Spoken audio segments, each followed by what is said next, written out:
Today's lesson gets kids thinking about what God might do in their lives as they grow into adulthood and eventually into eternity. Now, this activity is a tongue-in-cheek way to begin a discussion about the potential that any child has to achieve great things in his or her lifetime. It's a simple activity. Each kid gets a chance to pick up and open one illustration of a fortune cookie. Most of the fortunes are over the top, like you're going to invent a flying saucer or you're going to conquer Mount Everest or whatever, but it's a lot of fun. It's tongue-in-cheek, as I say.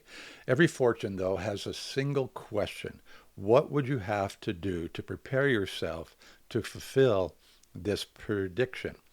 In the case of the movie star, one would have to learn how to act, get experience on stage and the like. For the flying saucer, one would have to learn the laws of physics, and who knows? The kids have been thinking about what steps they would have to take in order to do this. And you want to turn that into, okay, how do we get close to God? How do we become lifelong disciples of Jesus Christ?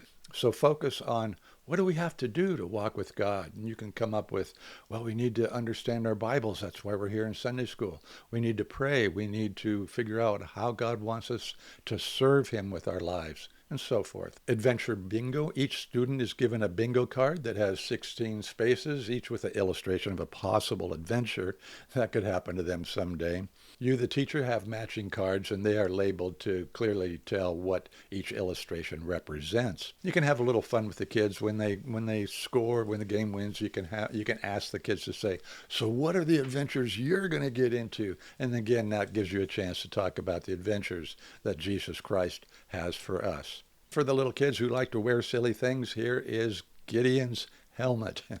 Cartoon helmets to cut out and wear. The helmet says, by the power of God. Be sure to tell the kids what the helmet says and why it says this. Gideon was able to get rid of the bad guys by God's power.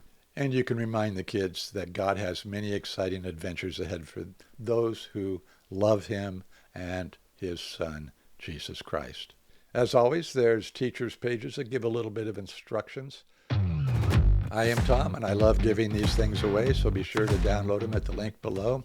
Also, at CLAMcentral.com, you can find a lot of more good resources for yourself.